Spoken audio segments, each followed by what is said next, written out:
Brewer SABMiller narrowly missed forecasts with an 11% rise in half-year earnings, warned that trading in Europe and North America will remain tough as its import costs tick higher.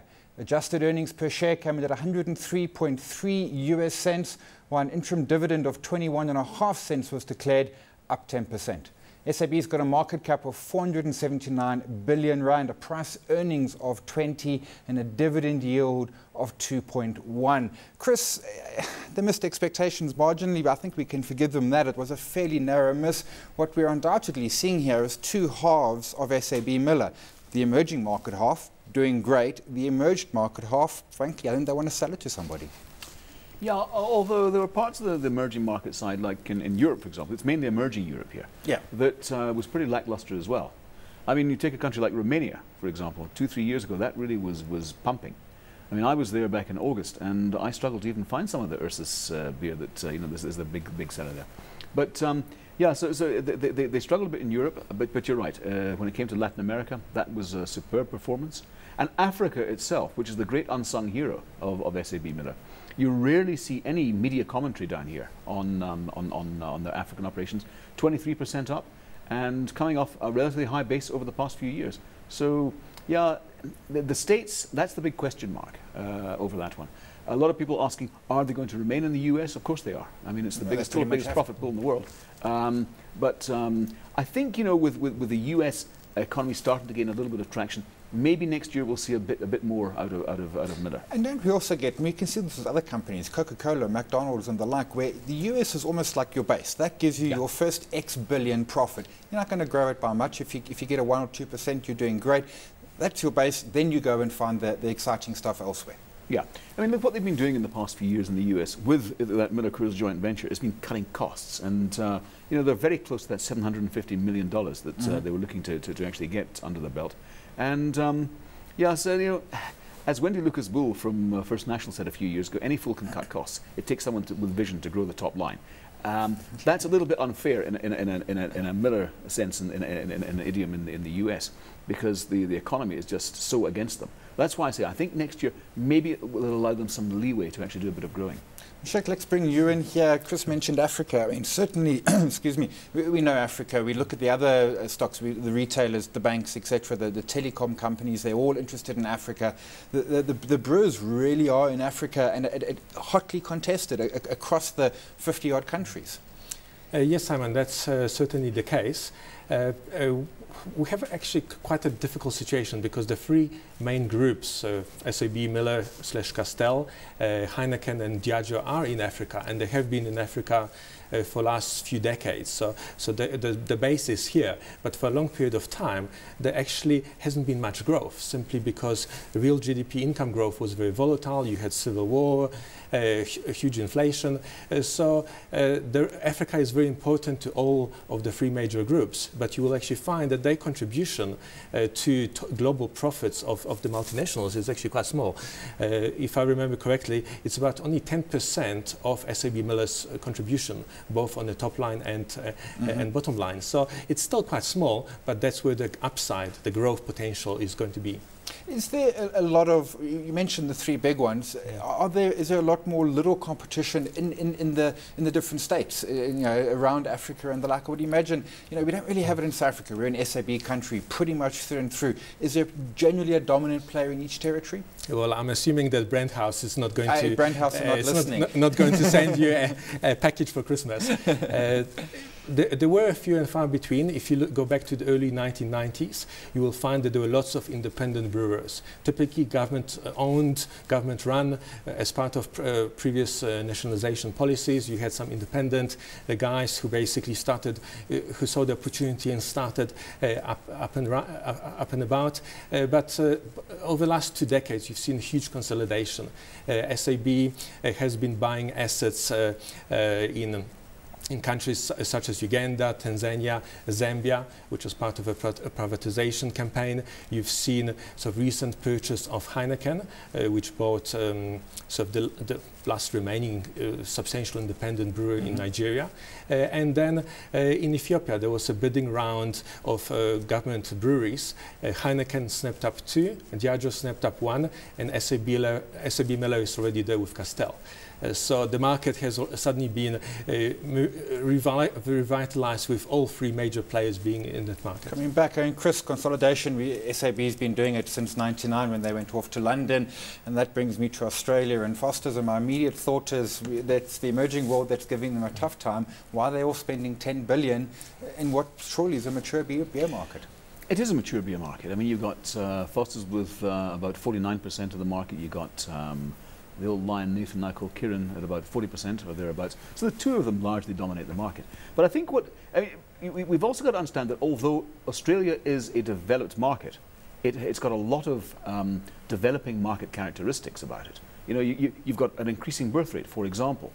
You're right on China's doorstep. And didn't go into recession. They only had the G20 never went into recession. Absolutely. And I think the biggest thing for SABMiller, is the fact that you've got a 36% margin, operating profit margin at Foster's, which is significantly higher than the group margin of SABMiller as a whole. So I think it'll be very operating profit accretive in the first instance, although it might take a few years before we actually see that coming through in the bottom line. Because it's a big price they're having to pay for this. You know, $10 billion is an awful lot of Tom. So even for SABMiller. Even for SABMiller. But having said that, I think, you know, they're very keen to prove most analysts wrong on this one, because I think virtually every analyst that you'd have talked to 6 months ago was dead against this whole thing. Gradually, over the past few months, they've warmed to it, I think for some of the reasons that I've just given you. But yeah, and it does bulk the company up a bit. It gives them another giant-sized profit stream. And the one thing we can see from SAB, and absolute kudos to them, top management, and to the point they've walked away from deals where it didn't work. They got into a bidding war where they had a part stake, I think it was in China, and the other guys offered a whole lot more, and they said, take it, we think the price is great. And that shows management who really do what they think is right. A lack of egos, which is a good thing perhaps. Yeah. I mean, some analysts have said that SABMiller is just a bunch of aging M&A junkies, and you know, that they get their kicks out of doing these big deals. No, I've never found that to be the case. I would rather, you know, point that in the direction of AB InBev. That's far more above their street, I think. Yeah. But yes, you're right. But it's interesting if you look at this year. It's been particularly active when it comes. You've got Foster's, you've got a few other small things, but you've also got this other big one very recently. The consolidation of their holdings in the Balkans and in Russia, Turkey-Russia deal. Yeah, it's which is fantastic. So for you, Chris, SAB on a 2.1 dividend yield, hot or not? Much as I like SAB, it's a great company. I can't say it's hot because I don't think at this level it's had a fantastic run, and I think next year is going to be a bit tougher. So yeah, it's lukewarm, but not because it's a bad company. It's a great company, but I think it's had its run. Yeah, I'm with Chris on that. Make no mistake, great company, but I think if you pick it up at a better price, you're going to be a lot happier.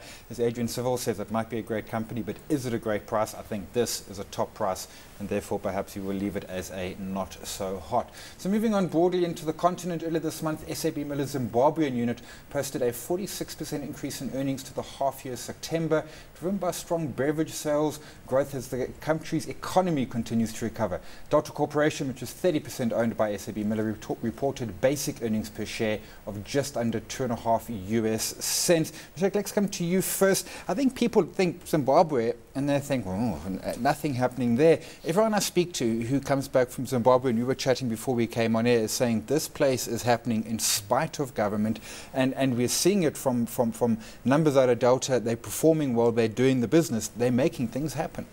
Sure, Simon.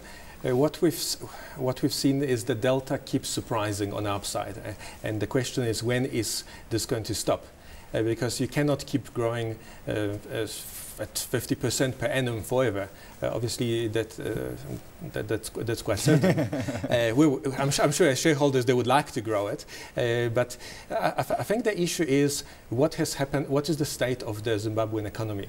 You have actually seen during the results presentation last week, management has announced that they have reached for the first time since 1998 the previous peak. So during the 2000s and hyperinflation and the recession, effectively in 3 years' time, in 3 years, Delta was able to recover those sales volumes that they had before. So just imagine going back 10 years, where the potential is in terms of what has happened in Zimbabwe in the meantime. Great, you can assume that some Zimbabweans have left the country and the infrastructure is poorer, but I think the enormous potential that the country presents, I think was reflected in the results. There's definitely a shortage of product, which was which for a manufacturer this actually quite unusual, simply because the sales are running ahead of forecasts by 12 to 18 months. And there's just, I haven't seen this anywhere before. And they're manufacturing rather than just shipping across the border from SAB's South African operations. I mean, they've certainly got some of the brands that would be recognized by South African viewers, the Castle Lagers, the Milk Stouts, but Delta's actually manufacturing. They've got plants, they're making their own. Like Delta is a fully fledged brewing, manufacturing, distribution company. So in terms of the brands, they have the beer side, the lager, the lagers that we know. Some of the brands which you think they're actually South African, they're actually SABMiller brands which have been exported to the rest of Africa and to the world. They have the sorghum beer, which is by volume the biggest, but it's actually quite low, 53% low margin, low price, but it's still kind of steady performer. As we were mentioning earlier, it's the kind of developed, mature market which just keeps printing cash. And the margins are actually quite substantial on that business. And then you have the soft drinks franchise, Coca-Cola. So that business is also doing quite strongly, coming from a low base. They had shortages of plastic bottles over the last few months, simply because they can't produce fast enough. Yeah, a problem, a lovely problem to have, but a problem. Chris, I mean, one of the things, I mean, their premium beers is only 13%, not a bad number. Is there a sense that there's almost an aspirational, and as economies improve, and this is across Africa in a sense, we're going to see folks, I suppose, maybe moving from sorghum to the mid brands and perhaps even up into those premium and more expensive brands where the margins are much better? Oh, undoubtedly. I mean, you see all over the world. You see this aspirational move from mainstream up to premium, up to super premium, this type of thing. And in a country like Zimbabwe, which has gone through some terrible times in the past, you would expect to see it perhaps being in the low. So 13% is actually not bad. Yeah. I mean, I'm not sure exactly what it is in South Africa these days, but it's not vastly different to that. When I saw 13, I double-checked it, because to me it seemed like quite a chunky number. Yeah, no, it's actually good. And you make nice margins on that. But it's interesting if you look at what SABMiller is doing in the rest of Africa. I mean, I was at the launch of their cassava beer a couple of weeks ago in Impala in Mozambique. There's a space for that as well. Actually, you mentioned the sorghum. They're taking sorghum to make things like Eagle, for example, in Zambia. Now, it's not sorghum as we understand it, which is the stuff that smells like yogurt. And this is clear beer, and it tastes wonderful. Designed to be a little bit on the rough side, so it doesn't compete too much with your mainstream beers. But again, it's so clever, and I guess that'll be a similar thing in Delta in years to come. I think there's an advantage of being part of a multinational, sort of global company like SABMiller, is that the brands that they have access to. I was just looking at the presentation for the Tanzania operations. They have 16 brands in the market, and effectively at different price points. Yeah. So you're starting with Castle Light, which is, I think, trades about $2, all the way down to about 80 cents, which is the logo version of the sorghum lager. So you can price all the way in between, and at the end of the day, you actually make sure that you reach any potential consumer and the consumer thinks they're clever about changing brands, but it all ends up in the same corporate at the end of the day. And as you step up, you're moving from one Delta SABMiller product to another.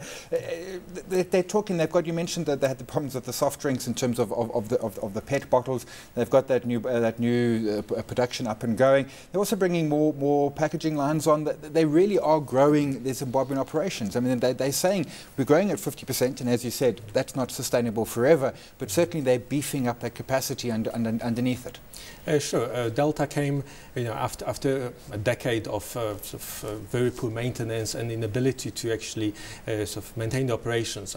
I think just before dollarization came into place, I think they were running at about 10–15% utilization, simply because the assets were not you couldn't fix up the assets, and you couldn't even buy raw materials to produce. So coming off such a low base, it was expected that there would be rapid growth, but I think no one actually expected that the growth would be so rapid and would be sustainable for such a length in time. So if looking into FY12, management forecasts are another about 20% volume growth for the full year, and EPS 30% plus. And I think FY12 is not going to be the last year like that. And getting efficiencies, if they can grow volume by 20 and EPS by 30, they're getting those efficiencies. Exactly, that's coming through as the investment is actually bearing fruit for the company.